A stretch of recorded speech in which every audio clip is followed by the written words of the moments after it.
Assalamualaikum warahmatullahi wabarakatuh. Pada kesempatan kali ini saya akan merangkai rangkaian osilator Colpitts. Pertama, kita membutuhkan komponen-komponennya. Yang pertama adalah baterai.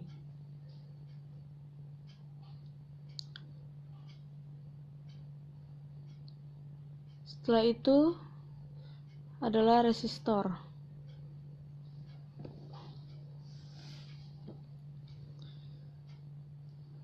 Setelah resistor adalah kapasitor.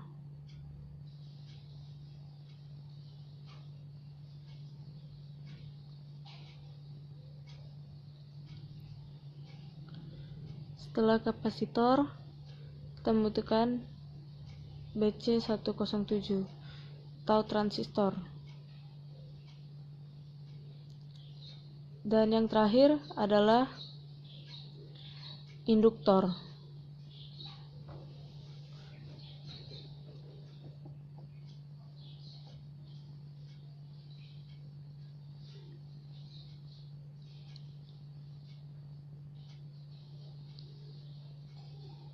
Baiklah, saya akan mulai merangkai rangkaian osilator Colpitts.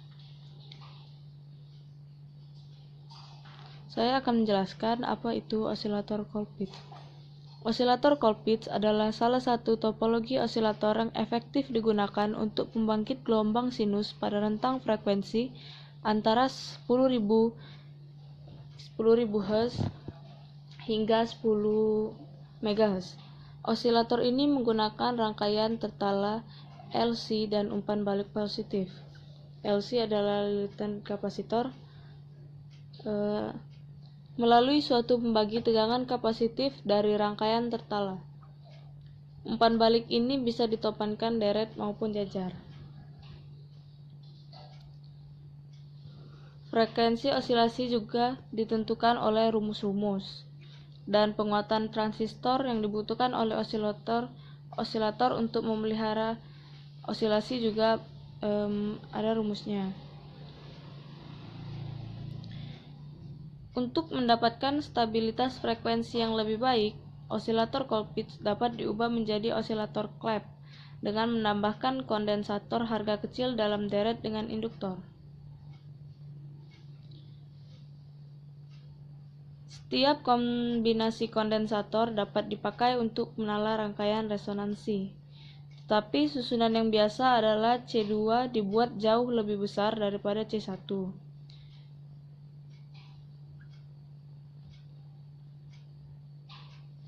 Stabilitas rangkaian osilator Colpitts adalah cukup baik, tetapi rangkaian terumpani deret yang menggunakan tunggal basis memberikan kualitas terbaik.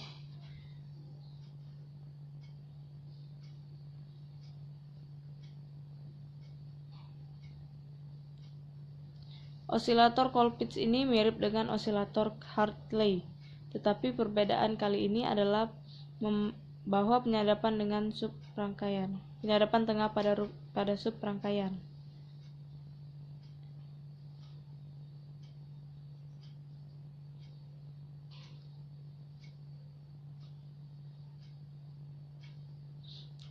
Saya akan menyambungkan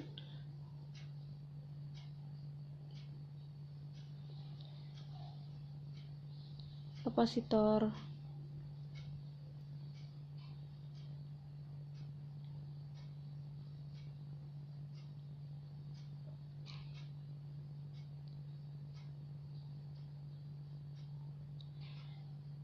Osilator Colpitts juga menggunakan jaringan pembagi tegangan kapasitif sebagai sumber umpan baliknya.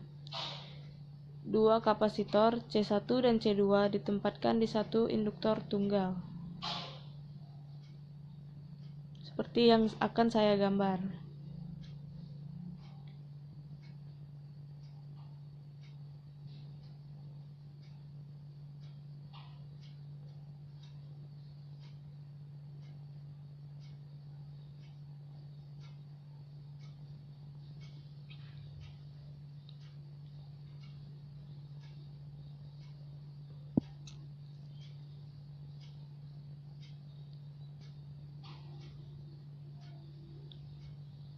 saya akan mengubah nilai-nilai dari kapasitor terlebih dahulu.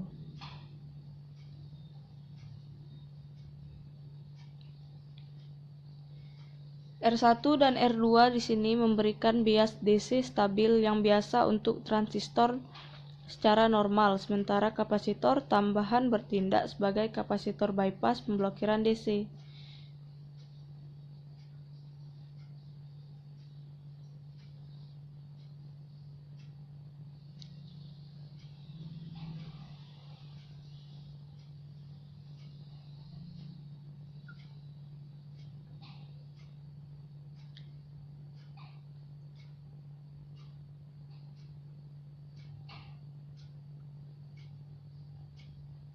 Nah, pada kaki transistor emitor inilah secara efektif terhubung ke persimpangan dua kapasitor C1 dan C2 yang dihubungkan secara seri dan bertindak sebagai pembagi tegangan sederhana.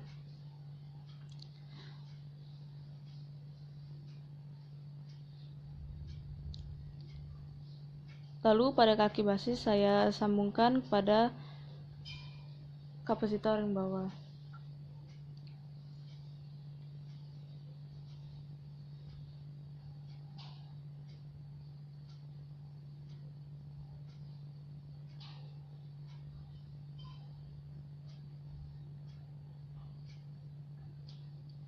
Tapi pastikan juga kaki basis ini terhubung dengan rangkaian resistor.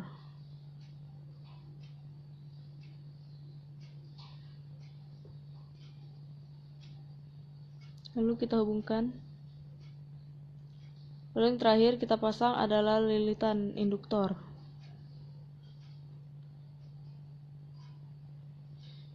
Lilitan inilah yang akan kita hubungkan dengan kapasitor.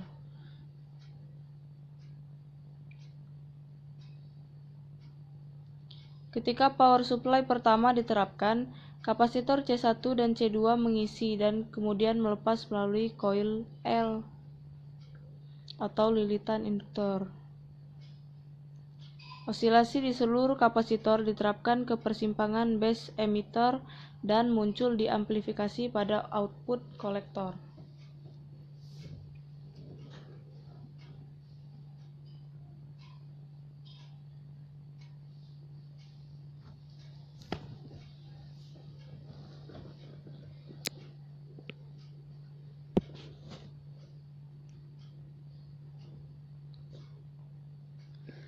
Lalu saya akan memperlihatkan gelombang dari rangkaian osilator Colpitts ini. Saya sudah menghubungkan osiloskop ke input dan juga outputnya.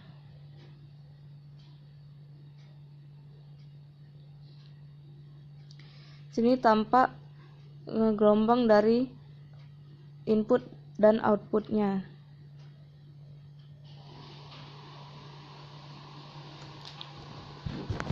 Jika kita ingin menghitung frekuensi, kita harus menghitung berapa diff dari gelombang tersebut.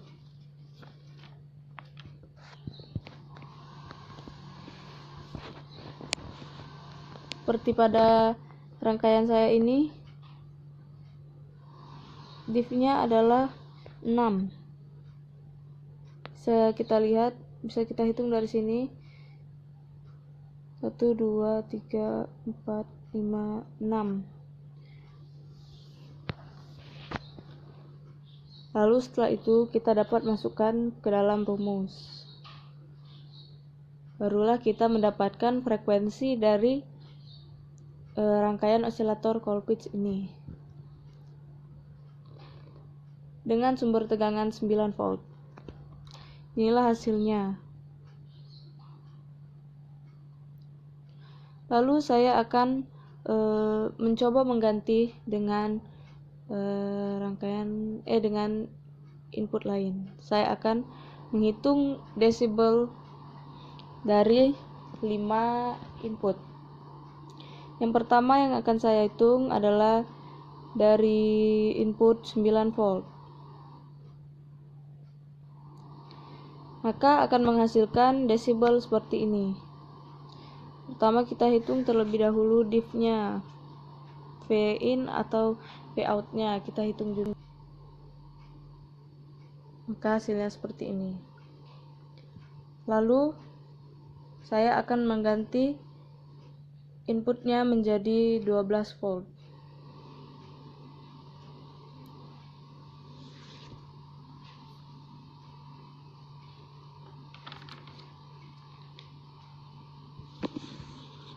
Maka gelombangnya akan muncul seperti ini. Lalu kita hitung desibelnya.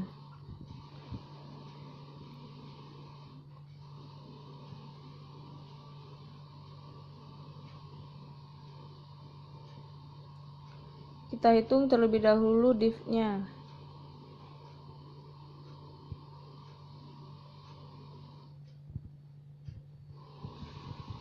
Lalu akan menghasilkan desibel seperti ini. Di sini diff-nya 6.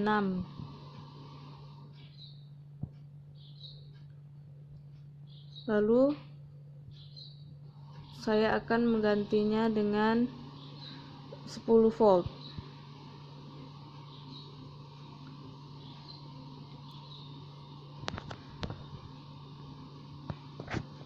Lalu akan menimbulkan gelombang seperti ini.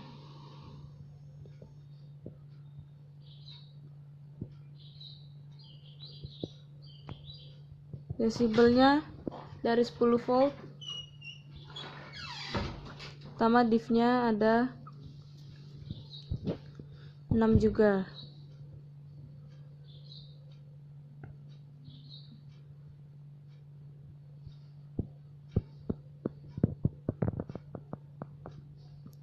Maka akan menghasilkan desibelnya sebesar ini, 26,0,02. Selanjutnya saya akan mengganti dengan 8 volt.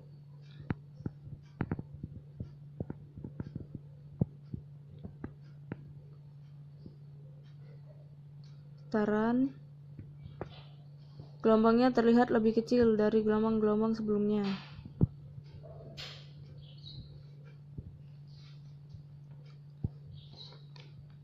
Di sini diff-nya adalah 1, 2, 3, 4.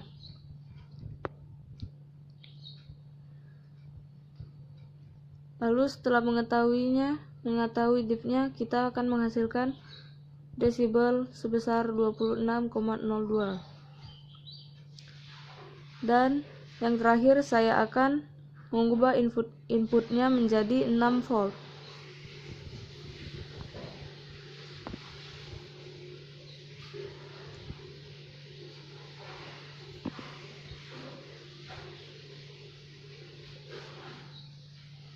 Hasilnya akan seperti ini.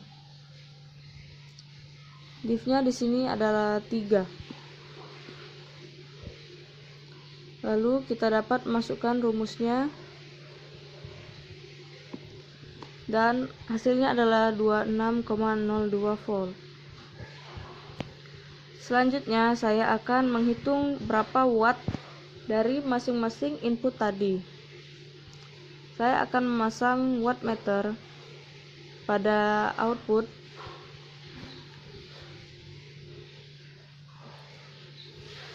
Wattmeter ini saya hubungkan dengan output.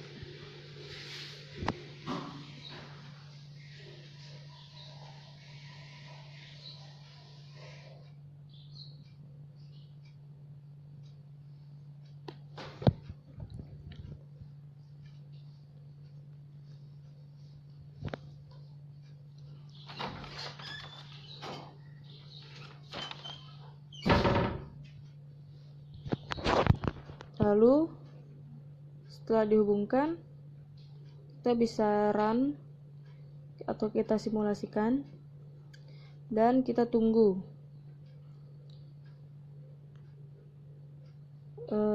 Saya akan mengubahnya terlebih dahulu menjadi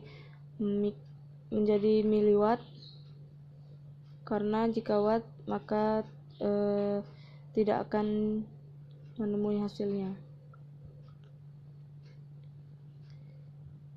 Lalu kita tunggu sampai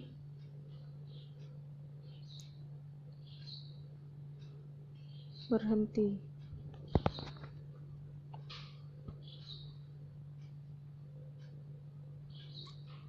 Ini saya coba pada input 9 volt.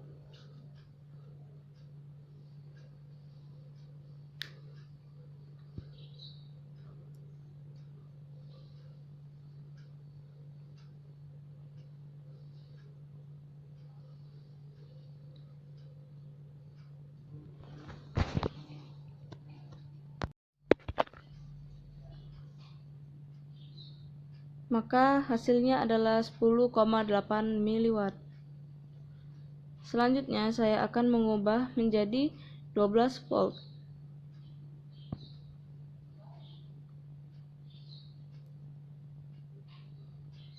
Lalu kita simulasikan kembali.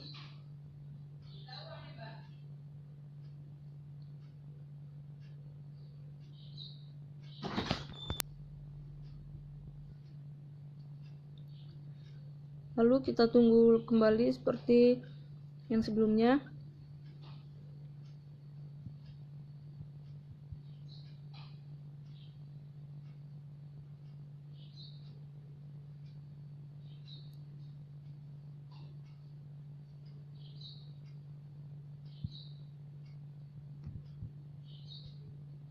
Angkanya terus bergerak naik.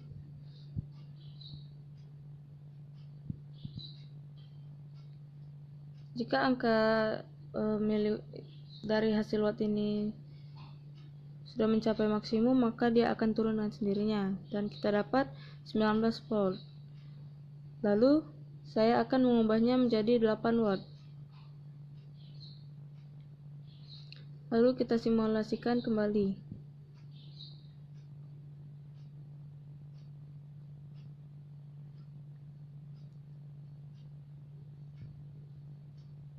Kalau saya simulasikan,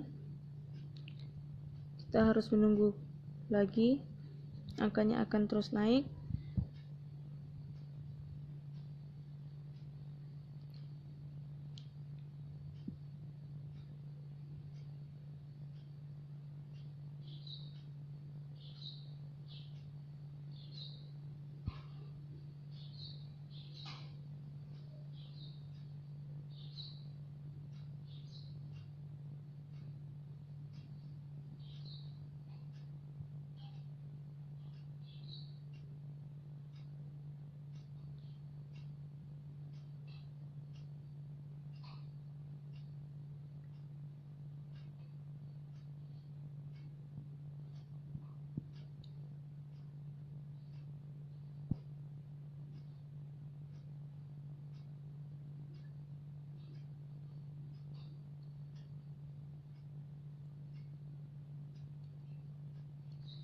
Maka didapatlah hasil 6,50 watt.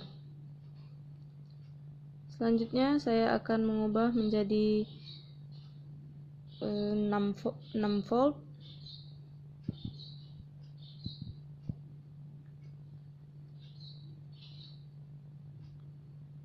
Kita akan simulasikan.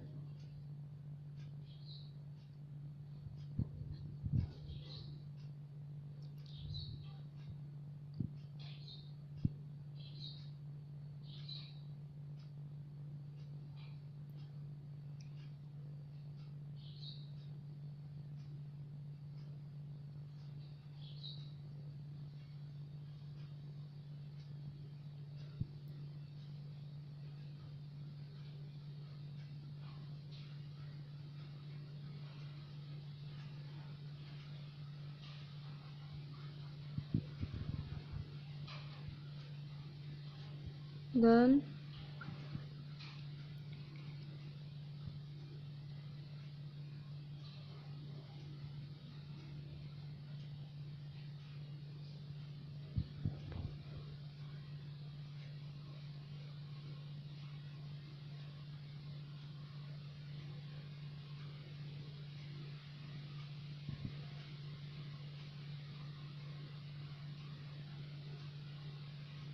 saya mendapatkan hasilnya 4,80 miliwatt.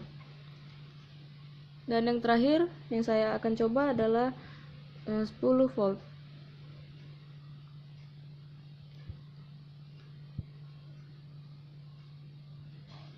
Kita simulasikan. Kita harus menunggu sampai mencapai nilai maksimum.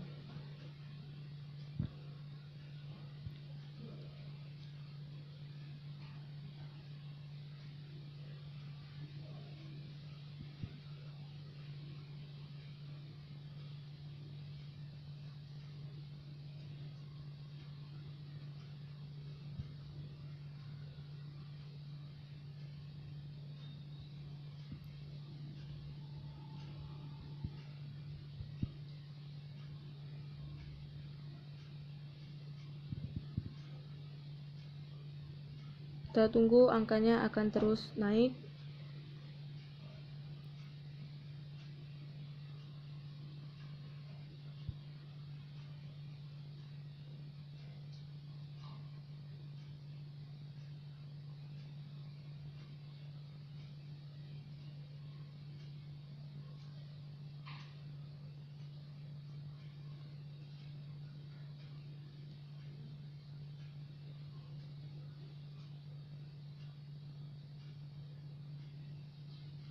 Dan saya mendapatkan hasilnya 13 volt.